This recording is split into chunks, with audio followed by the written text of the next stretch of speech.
back, everybody, to another episode of the Nonprofit Show. One of my all-time faves is back with us, Jared Throneberry. Okay, the man with the best name ever to appear on the Nonprofit Show. I said that this last year, a year ago this time. I'm saying it again, Jared. I appreciate it. I like that. It's easy to get wrong, so I'm glad you get it right. Actually, just the other day at a restaurant, we were waiting for our food, and they called out thornberries, and the girl said, "Did you say the thornberries?" And I was like, I'm sorry, I had to. It's not. It's thrown, but thank you either way. Oh, I love it. Well, I don't know. I think it's a great name, and I teased you so much. And again, another year has gone by, and I'm teasing you again. So I just had to say it. But more importantly, we're going to be talking to Jared about Giving Tuesday and the preparations that you really need to be thinking about now. It's such a big topic. It's got a lot going on, a lot of opinions, a lot of actions. And so now's the time to really be thinking about this so that you can either be all in or not be all in. And I think that we will talk about that a little bit more. We talk about a lot of things on the Nonprofit Show day in and day out. And that's because we have partners that are amazing. And they include Bloomerang, American Nonprofit Academy, Staffing Boutique, Holdings Nonprofit Bank, Interim Executives Academy, Your Part-Time Controller, Fundraisers Friday, and JMT Consulting. I'm Julia C. Patrick, CEO of the American Nonprofit Academy. But more importantly, Jared Throneberry, he is quality assurance analyst over at our friends with Bloomerang. But more important, Jared, I kind of want to put you on the spot, and I hope that that's okay. But you're a man who lives a life of, I would say, tremendous philanthropy. You do a lot, you lead a lot from different points that really don't connect to your work at Bloomerang. And I know you've been honored by your community and received accolades. Could you talk to us about some of the things that you personally do? Yeah, it's a lot, and it's been over time. I have a hard time saying no. That's really kind of the origination of my involvement. But I got started just in my community. I was got involved in the community neighborhood association. I was the president of that. Got involved in the Chamber of Commerce. We moved. I got involved in Big Brothers Big Sisters. I was a brother for about 4 years to a great kid who's doing really well now. And they gave me the honor of Tennessee Big Brother of the Year. I don't know why. It's just, I guess I showed up. Maybe that's all it takes sometimes. And then my wife and I have been foster parents since 2011. And that's a whole nother story that we could talk about. And that has kind of spurred my involvement into other organizations like a drug-free coalition here where I live, because that's kind of the root of a lot of situations in foster care. So I wanted to kind of go to the root of the problem, not necessarily the Band-Aid. So yeah, that's just a few of the things. Well, I really appreciate you sharing that with us, because I think that it takes a special person to understand the mindset of serving in the nonprofit sector. And then when you layer in technology and the tech side of what you do with your workaday world at Bloomerang, I think that's just magical. Yeah. And I think it's really cool because you really get to know, I think you can bring to the table the reality of what is going on in the sector, right? Right. So many people come to Bloomerang because of that, because they come from the nonprofit space. And that's why I was so happy to find this kind of job, because it was what I do technically, but it was for nonprofit. It's to give them tools to succeed. And that just makes every day worth working. And before we go any further, you mentioned in the green room that your wife works in the financial side of the nonprofit sector too. Yeah, she does financials for nonprofits. Yeah. So we're hitting it from all angles. I love it. Well, it's really magical, and thank you for your service and the things that you do to make all of our lives better. And it's really, I think, a powerful testament to what's going on. One of the things that's also going on is Giving Tuesday. And I'm going to call it out. Love it or hate it. It's a big action. I love the concept. It's asking a lot for all different types of people. Talk to us about what Giving Tuesday does. This year, it's going to be on December 2nd. Mm-hmm. And why does Giving Tuesday change every year? The date. Right, because it's always on a Tuesday for one thing, and the calendar works the way that it does. So you have Thanksgiving, and then you have Black Friday, and then you have Small Business Saturday, even, Right. and you have Cyber Monday. Cyber Monday. And so after all of this purchasing and buying and thinking ahead of Christmas, it seemed appropriate to put in a little space to not just think about ourselves, but what we can do for others. So back in, I think it was 2012, they came up with a concept for doing a Giving Tuesday, where we all give back instead. So it's an appropriate, whether it's appropriate for you, it's a good time to do something like that. Right. I think it's really interesting, and I think that to me, what's fascinating is how different it is across our country. It's a national effort, but you see companies that really get it right, or communities that really get it right, that really band together and just crank it up. And then you see others that don't.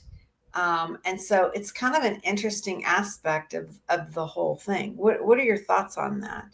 Right. Yeah.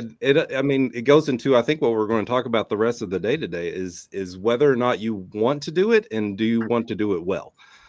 And it doesn't have to be done, and it may not be for you. It doesn't have to be. There's no requirement to participate in this whatsoever. Nobody's even going to think less of you if you don't. Uh, but it can be a really fun, engaging opportunity for nonprofits if they want to. Mhm. What do you see in terms of, let's say we're a nonprofit and we've never really done it, but we're thinking about looking into it.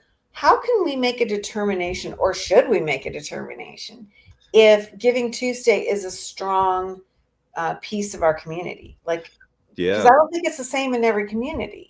No, no, it's not. And yeah, there's a lot of things you want to consider if you haven't done it before, or even if you have done it before. So the first big thing is, like, if you're going to put effort into it or not. If you don't have the bandwidth, if you don't have the staff or the volunteers to pull off a really good Giving Tuesday effort, it doesn't want to come across as half-hearted or half-done. No, but that'll be a bad perspective from your donors. Yeah. So that's a great one. If you think it's too cluttered with other things you're doing at the end of the year, maybe you have a really big year-end campaign, and this might just distract you. They can coincide really well, but if it's not going to, then don't worry about it. Or maybe Thanksgiving is your biggest thing of the year. Maybe you're a food pantry or something, and Thanksgiving is where you really hit home. Giving Tuesday may just seem like a double dipping, so you may not want to do it. Or like you said earlier, some people kind of think it's gimmicky. Like it's very exciting. It's very involved with social media. It's using hashtags. So it's using all of these kind of fun online, exciting motivations behind it. And if not all nonprofits are like that, some are more subdued. They work kind of behind the scenes. They have coffee and shake hands, and they don't really do social media. So if that's not your type of thing, it doesn't have to be your thing. Don't worry about it. Jared, talk to us about how you see the competitive and digital landscape impacting Giving Tuesday. I know in my community, the big movers behind it go out and secure matching gifts, and kind of like for the top 5 winners, or the folks, the organizations that bring the most money in during Giving Tuesday, very timed, and then they're rewarded, and those gifts are amplified. And so throughout the day, you can be going on and looking to see who's up, who's down, who's up, who's down, and then those groups really push that. They're like, come on, we're number 3, we want to get to number 2. And it's like a horse race for the whole day. Yeah, yeah. It makes me think there's we used to have basically a Giving Tuesday type event in Tennessee in the spring, and where all the nonprofits would compete against each other for certain prizes and status and things like that. And that was what it was all about. It was about racing to the top. But Giving Tuesday doesn't have to be that way for you. It can be about your cause, and really, that's the best way to approach it. Is not so much of just trying to win or take advantage of the day, but actually trying to accomplish a specific goal. So what is the one thing that you're trying to do for this day? We have something we want to purchase, some event that's happening, something along those lines that people can attach their want to with. Mm-hmm. So you feel like it's better if you have, and I'm not going to boil it down to call to action, but something really specific as opposed to just add to our coffers. Right. Oh, 100%. Yeah. And that all goes into your Interesting. preparation ahead of time. Is you want to have a specific campaign for this. You want to have a purpose. So if it just comes off as again, like that half-hearted thing, like it's Giving Tuesday, you're supposed to give that. I may give a little bit because you're asking me to. So it's almost like a tip at the end of your bill. But if you're giving me a reason to give for Yeah. this day, a purpose to give, then what you're going to receive is going to increase. How do you feel about the whole component of matching gifts? Because I know in my community, there are groups that they secure their own matching gifts. They don't throw their lot into with everyone else, and they Yeah. go out and secure that internally, and then kind of create that mojo themselves. Hmm. How do you see that? Yeah, 100%. This is the time to do it, even anyway, because Giving Tuesday is really it's the one day. So you got the 24 hours on this year, December 2nd, to do Giving Tuesday. So you want to add a little bit of timeliness to that day. And one thing that can add to that is having a matching gift that goes with every donation. So for every donation we receive today, Giving Tuesday, we have this other organization or business who is going to match every single one of those gifts, maybe up until a certain point. And so that adds to the excitement of the day and gives them a reason to give specifically today and not just in general. So it actually adds to the momentum. Talk to me a little bit about the technology behind this, because it seems to me that if you're a nonprofit that doesn't have the ability to marry strong marketing, and I'm going to just call it out, really more social media, with a platform that allows these types of donations and to kind of sequester all that activity for one day. Can you participate successfully in Giving Tuesday, or is it really not going to work? Yeah, I think you have to have some good element of communication. It can come different avenues. Social media is definitely a good one because of the hashtag and the hashtags and the excitement, and you can go live video and things like that. So that's definitely great. But if you have a good email software that can publish those different types of engagements throughout the day, even ahead of time, like you want to do that. So like even with Bloomerang, you can have custom emails and we even give you templates for Giving Tuesday in particular Interesting. that you can create before, during, and after to engage all of your participants. Or even something like texting, a text to give campaign works just as well on Giving Tuesday. So it's Giving Tuesday, just a simple text. It's the day we're campaigning to raise money for this purpose. Click here to give. And a text to give campaign works really well with Giving Tuesday. Yeah, I think that's really interesting, and I'd love to explore that a little bit more, um, about what that looks like, and if you have any information about, is that going to work better with a certain demographic or a certain type of donor, somebody who already knows you, or will that work for somebody who maybe doesn't know you? Right. So you need to maybe decide how you want to approach it. Right? So it will work great for somebody who knows you. I think just about all the population is into texting now, so you don't have to worry necessarily about who would maybe fit that one way or the other. So you should be good for just texting in general. But Giving Tuesday could be an opportunity, like you said, to not just pull from your donor pool already, but to actually reach out and engage into to other people. So it doesn't have to be just the ones that you know. This could be a sharing campaign, and a campaign that's so interesting people will share it with others, or use more like a peer-to-peer opportunity to get some of your strongest supporters to do a peer-to-peer campaign, and have them ask their friends and family to look into your organization. I love that. I think that's really smart. And that's just another layer. It seems to me like you're advocating for a multi-pronged approach, not just one thing. Is that fair to say? I think you could do either, as long as you are prepared ahead of time on what it is that you want to do. So yeah, you don't want it to get too messy. You don't want to have too many things going on. But so again, it's more about that campaign, that specific goal or purpose that you're after today. And so you really advocate that we should have a goal, that we should say, okay, look, this is what our number is, and this is what we're going to tell everybody. I mean, like be very specific. Yeah, so that's kind of like the excitement of the day itself with the matching gifts that we talked about. Same thing with a goal. So this is a great place to use a thermometer, a giving thermometer, either on your campaign page that you're using to take the donations, or if it's something you just continually update social media with throughout the day. So our goal is to raise $5,000 today. Can you help us get it? And you just update throughout the day how close you're getting. And people, you don't want it to be too high. You don't want to be too ambitious, because that looks like a failure. You want it to be very reasonable, so that it looks like a big success, and you help us overcome, even go bigger and further than we thought we could today. So that adds to the excitement. Yeah.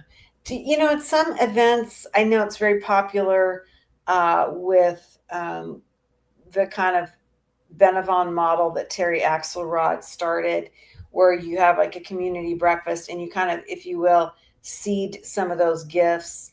So you know that you have certain gifts coming in, and they are announced. Do you ever see that there's a place for that on Giving Tuesday? I think it could add to the excitement of it.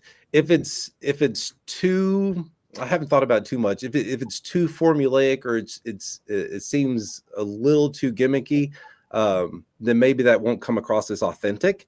But if you have big gifts that people come on Giving Tuesday, maybe you can just prepare them for the concept of doing it that day. Then that's a great announcement. That adds to the excitement of the day. So if you can come in at the middle of the day, around noon, and say, "Oh, we just got $1,000 gift from this organization. They're here to talk about it." That adds to the excitement of Giving Tuesday. Yeah, I think that's really interesting. I also think too that it brings the excitement level up for that donor, right? Versus like giving that money on the Monday before or the Wednesday after. It's not real sexy, but on that day, holy moly! I mean, when the waters are kind of being frothed up and everybody's sharing that information, it might be kind of a fun thing. And that bandwagon appeal, everybody wants to be a part of something that's rolling, that's going well.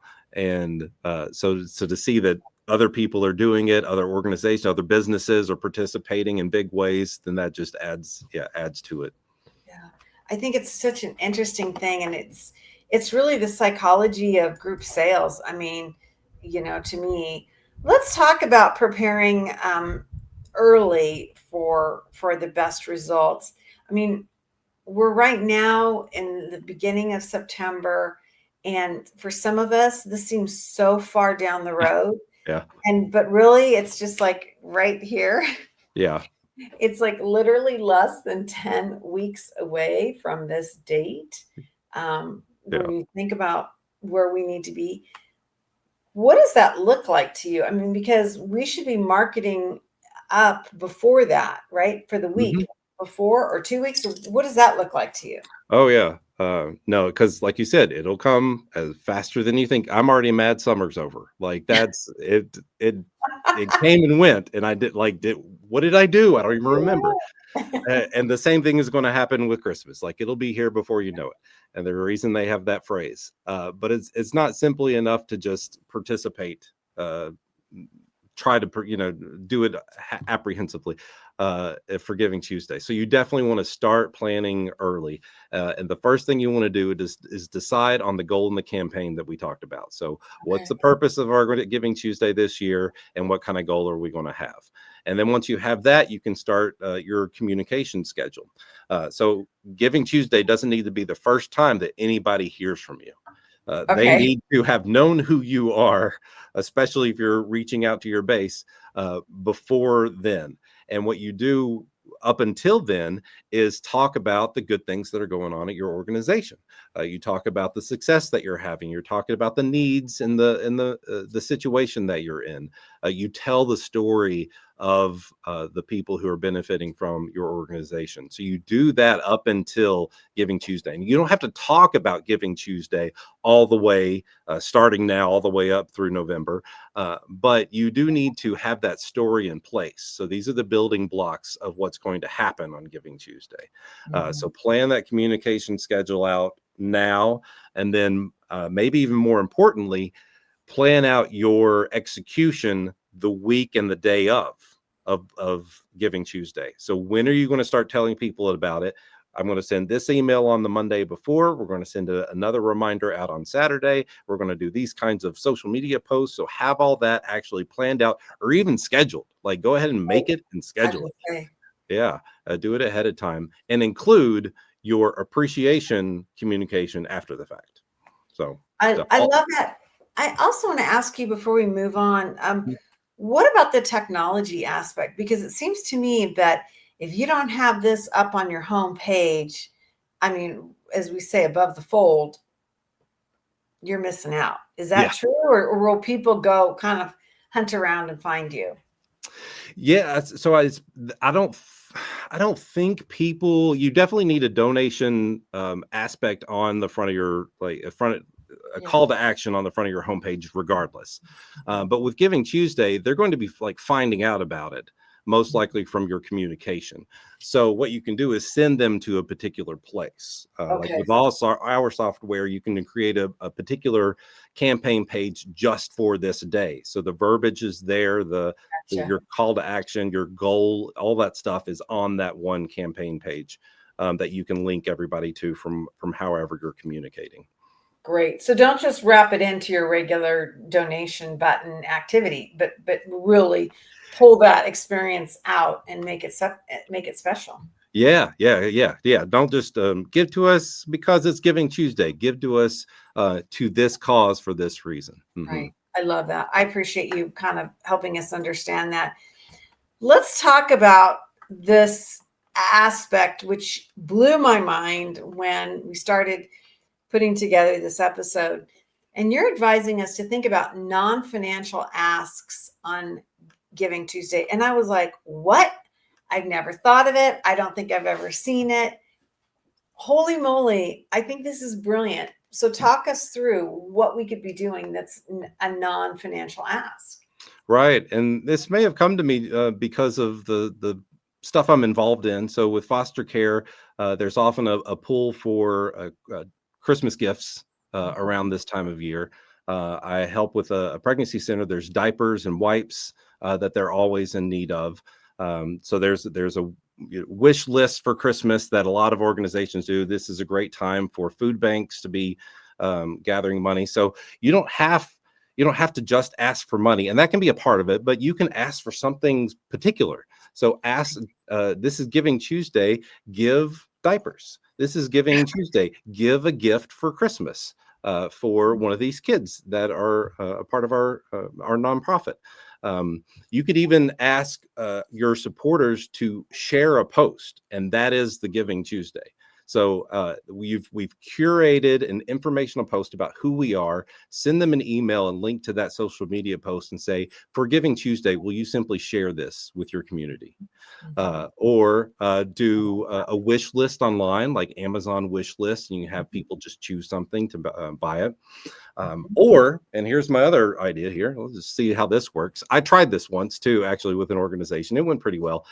Completely flip it and make Giving Tuesday about you giving back. So give back a day of gratitude to your donors who have been supporting you all year long. So you can even have an event that night, have a drive-through breakfast on your way to work. Come by, stop by if you have a location, come by and see us and get breakfast. All we want to do is say thank you on this Giving Tuesday for all that you've given to us. So lots of ways that you can love that. And I can see if you didn't have a campus where you could partner with somebody, a restaurant, or, they're going to pass out donuts or whatever the heck. I love that idea because that kicks it off for the whole community in so many ways. That's brilliant. That's really smart. Yeah. How do you think over the trajectory of time, you talked about the early 2000s, this Giving Tuesday was starting, and then we moved into COVID and we had some, issues that kind of made things a little tougher. Where do you think we're going with this? Do you think it's picking up steam, that it's kind of stagnant? What are your thoughts on the whole concept? Yeah. The great thing about COVID and the great thing about COVID is that we learned that people will rally around and will show up to help when they need to. So I think that was the year that they had 2 Giving Tuesdays, and they did an early one in the spring and one in the fall. And it was a good little test to see if it would take away from both events, but they actually ended up raising more money than they would have with just one event. As far as I know, it's been climbing in numbers every year since the beginning. There's no reason for it to slow down or stop. I think as more people catch on and see, this could be a thing worth doing, and there's more knowledge and history there to learn from and figure out what works for us and what would work for the future. So there's no need for it to slow down or stop if it works. Yeah, I love it. Well, before we let you go, could you identify a community or maybe even just a region in the country where it seems to be more successful, where if your organization's thinking about doing this and you want to really see who's doing it well, we could kind of maybe look towards a certain group?